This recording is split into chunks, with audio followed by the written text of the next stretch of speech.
Ko'chada sin ko'rinish olayotgan bir kishi bilmasdan harbiy o'zgarish qo'zg'ash uchun Birma parlamentiga qarab ketayotgan harbiy mashina atritini singa ilib olgan. 2021 yilning 5-ida singa ilingan bu ko'rinish vayron qilg'uchi urushga oid birdan-bir sin hujjati hisoblanadi. 4 yildan buyon qurolliq to'qinish to'xtamay davom qilmoqda. Taxminan 82 ming odam hayotidan ayrildi. 3 million 200 ming kishi uy makonidan ayrildi. Markaziy hukumat bo'lsa hozir davlat zaminining aron 5dan 1ni kontrol qiladi. Barliq cho'ng qurolliq gruppalar degudek biri-biri bilan urushmoqda. Ba'zi rayonlarda parchalanish shu darajada og'ir bo'lib, kishilar hatto davlat pulini ishlatmaydi. Buningdan kelib chiqqan hokimiyat boshlig'i birmini zaharlik chekimlik ishlab chiqarish, odam atkaschiligi va qurol-yarog' atkaschiligining markaziga aylantirdi. Shundaqla jimjit holda Xitoy, Hindiston, Rossiya va Amerikani o'z ichiga olgan cho'ng kuchlarning rayonlik vakolatchi urushiga aylantirdi. Bu raqobatchi kuchlar hozir ko'pchilik e'tirof qilgan vayron bo'lgan davlatning kelgusini shakllantirmoqda va ular oxirgi hisobda bu to'qinishning qanchalik davomlashishini belgilashi ham mumkin. Yer shari siyosati degan mushundoq bo'ladi. Birma ko'z oldimizda yemirilmoqda. Markaziy hukumatga eng yaqin kuch general Men Aung Hlaing boshchiligidagi davlat bexatarlik va tinchlik komitetidir. Lekin davlatning ko'p qism joylari hukumatning kontrolidan chiqib ketdi. Bölgünchi kuchlar hozir keng zaminlarni egallab olgan bo'lib, har biri o'zining siyosiy maqsadini ko'zlamoqda. Shimolda Kachin mustaqillik armiyasi Kachin shtatining butunlay avtonomiya bo'lishini, hatto mustaqil bo'lishini talab qilmoqda. G'arbda Arakan armiyasi o'z-o'zini idora qiladigan Rakhine davlati qurishga intilyapti. Ularning nishoni butunlay ayrilib chiqish.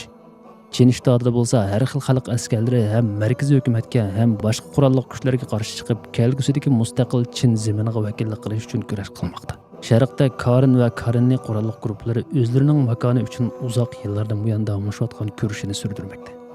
Shan shtati bo'lsa raqib guruhlar orasida parchalanib ketgan bo'lib, ularning ba'zilari federatsiyalik avtonomiyani, yana ba'zilari butunlay ayrilib chiqishni tashabbus qilmoqda. Bu milliy guruhlardan boshqa surgundagi fuqarolar hukumatı tomonidan qurilgan xalq mudofaa qo'shini hozir Birmaning markaziy va janubiy qismlarida harakat qilmoqda. U harbiy hukumatni ag'dirib tashlab, o'rniga federatsiyalik demokratiya davlat qurishni maqsad qildi. Garchi u ma'lum bir millatga tayanmasmi, uning kuchayishi milliy xalq askarlari bilan bo'lgan munosabatni jiddiylashtirdi. Chunki ularning ko'pinchisi kelgusidagi har qanday birlik ideyasini rad qiladi. Shuning bilan bir vaqtda tashqi kuchlar parda orqasida asta-asta tarafdorlamoqda.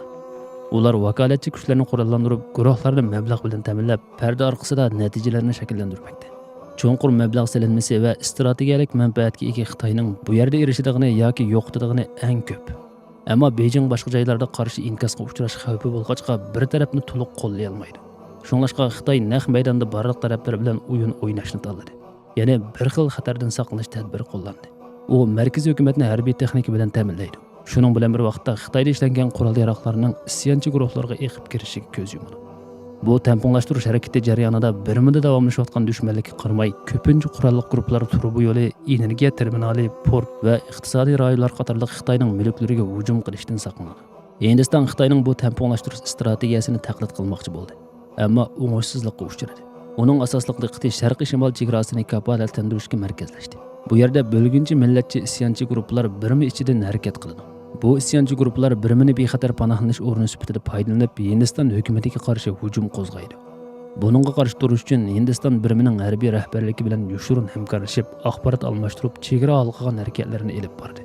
Masalan, 2025-yili 5-oyda Hindiston qismlari Manipurda Birma chegarasiga yaqin joyda bir guruh isyonchilar bilan to'qnashdi.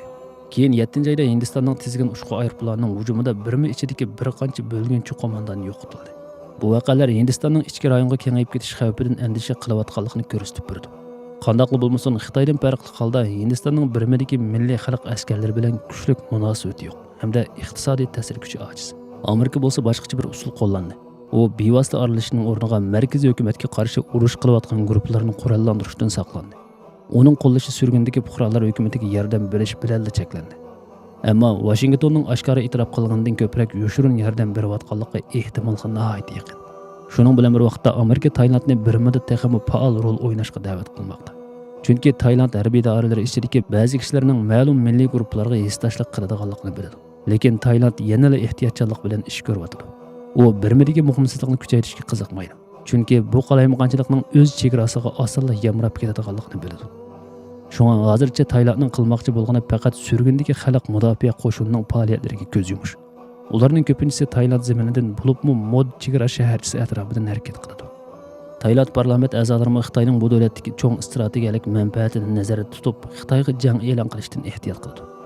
Ko'rganingizdek, birmi Xitoyning Hind okeaniga bevosita quruqlik orqali chiqa oladigan birdan-bir qo'shnisi. Bu yo'l Janubiy Xitoy dengizi va qistonchilik bo'ladigan Malaka bo'g'oziga bormasdan o'tadi. Cho'ng to'qinish yuz berganda Amerika dengiz armiyasi bu joylardagi to'sish yo'llarini uzib qo'yishi mumkin. Bu 1700 kilometrlik koridor faqat Xitoy mollarini eksport qilish uchun emas, balki O'rta Sharqdan qizilma yiqilg'u va Afrikadan keladigan mineral moddalarni import qilish uchun nihoyatda muhim ahamiyatga ega. Shunglashqa Xitoy Bengal qo'ltiqi qirg'oqlaridan Janubiy Yunnan o'lkasigacha neft va tabiiy gaz turbi yo'llarini yasadi. Hamda shu yo'l bo'yida yuqori sur'atli tosh yo'l va temir yo'l qo'shish plani bor. Bu planning bir qismi sifatida Xitoyning davlat ig'dorchiligidagi shirkatlari Rakhine shtatida ikki cho'ng tur ustida ishlamoqda. Kiyavik Fyordagi 7 milliard 300 million dollarlik cho'nqur suv porti va 1 milliard 300 million dollarlik alohida iqtisodiy rayoni bor. Bu ikki tur iqtisodiy koridorning janubiy chetiga joylashgan. Shunga Beijing uchun 1,5 yartaq tadbir qo'llanish mumkin emas. 1988-yili Birma uchun bir burilish nuqtasi bo'ldi. Demokratiyani qo'llaydigan harakat poytaxt ko'chalarida namoyish qildi. Ammo harbiylar tomonidan tez va vahshiylarcha bostirildi.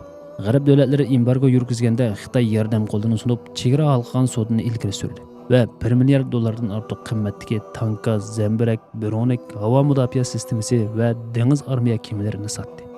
Shunda qilib Xitoy Birmaning ochqushliq chet el hamrohiga aylandi. Garchi munosabat kuchayotgan bo'lsa-mu, bu munosabat hargizmi ishonch asosiga qurilmagan edi. Qattiq millatchi bo'lgan bir harbiy doiralari yana bir tarafdan qurol-yarog' va ta'minotni Xitoyga haddidan ziyoda tayinib olishdan ansirab keldi. Nurg'un ofitserlar Beijingning bu davlatga bir qo'rchoq davlatdek muomala qilishidan norozi edi. Shunga Xitoyga bo'lgan tayinishni azaytish uchun Birma Rossiya bilan mudofaa munosabati o'rnatishga boshladi. U MiG-29 tiplik kurashchi aeroplan va Mi-35 tiplik tikuchar aeroplanlarini sotib oldi. Bularning har ikkisi bugunga qadar ishlatilmoqda. Bu Rossiya ta'minlagan havo armiya kuchi yaqinqi yillarda hukumat qismlari quruqlik hujumida qiyinchilikqa uchragan sari texmi muhim bo'lib qoldi. Tikuchar aeroplanlar hozir butun mamlakatdagi isyonchilar kontrol qilayotgan shahar, bozor va yezlarga doim hujum qilib turadi. To'g'ri bo'lsin yoki xato bo'lsin, Rossiya Birmadagi markaziy hukumat uchun hal qilg'uchi rol o'ynab keldi. Ammo uning diqqati va boyligi Ukraina urushiga sarf qilinayotganlikdan bu qo'llashning qaysi darajada davomlashayotganligi aniq emas. Biz biladiganimiz shuki, Xitoy bilan Rossiya Ukraina jang maydonida zich hamkorlashgan bilan ular Birmada ayrim-ayrim kun tartibini yo'lga qo'yayotgandek qilindi. Amerika bo'lsa Birmaning harbiy hukumatiga embargo yurgizib, amaldorlarni va ularning savdo manfaatini nishonlab javob qaytardi. Shuning bilan bir vaqtda taxminan 248 million dollarlik g'oyat zo'r yangi Amerika konsulxona binosi Tailandning shimolidagi Chiang Mai shahrida qurilyapti. Bu konsulxona Amerikaning rayondagi istixborot iqtidorini kengaytirish uchun elib berilayotgan texnik keng ko'lamli tirishchilikning bir qismi deb qaralmoqda. Ishga kirishtirilgandan keyin Washington bu yangi aslahadan foydalanib isyonchi guruhlarni axborot bilan ta'minlashi va to'qinishning yo'nalishiga ta'sir ko'rsatishi mumkin. Boshqa joylarda Amerikaning aralashishini cho'nqurlashtirayotganligiga doir alomatlar bor.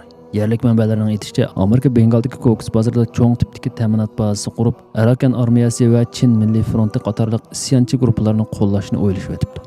Ular yana Amerikaning Rakhine shtati ustida uchish cheklangan rayon barpo qilib, Birma havo armiyasining quruqlik qismlarini qo'llashni bekor qilib o'tish mumkinligini ilgari surmoqda. Garchi bu so'zlar isbotlanmagan bo'lsa-mu, diqqatning Birmaning g'arbiy dengiz qirg'og'iga markazlashishi strategik ahamiyatga ega. Hindiston va Bengal chegarasiga yaqin joyda do'stona yoki avtonom rayonlarni qurish Xitoyning Yunnandan boshlangan quruqlik koridoriga besim olib kiradi va uning Kiyavik Fyordagi cho'nqur suv portiga kirishiga tahdid soladi. Qandaqli bo'lmasin, Washington Xitoyning koridorini buzishga tirishayotgan bir paytda Beijingmi uni mustahkamlash uchun shunchalik tirishmoqda. Harbiy o'zgarishdan buyon Xitoy markaziy hukumatga 260 million dollardan ortiq qimmatga qurol-yarog' sotdi. Shuning bilan bir vaqtda yoshirin holda isyonchi guruhlarni bo'libmi shimoldagilarni qurollantirdi. Bu qurollarning ko'p qismi birlashma va davlat armiyasiga berildi. Ularmi o'z navbatida Arakan armiyasi qatorliq boshqa isyonchi guruhlarni ta'minladi. Ikki taraf bilan o'yin o'ynash orqali Xitoy hozir tinchlik suhbatiga vositachilik qila oladigan birdan-bir tashqi kuchga aylandi. Yaqinda u Shimoliy Shan shtatidagi ba'zi isyonchi guruhlar bilan markaziy hukumat o'tirisida urush to'xtatish kelishimi hosil qilishga yordam berdi. Birlashma va davlat armiyasi ta'minlagan qurol-yarog'larning yordamida Arakan armiyasi Rakhine shtatida zamin kengaytirayotganlikdan Xitoyning u yerga aralishishi faqat vaqt masalasi. Agar bu ish yuz bersa, Xitoyning manfaati Amerikaning plani bilan to'qinishi muqarrar.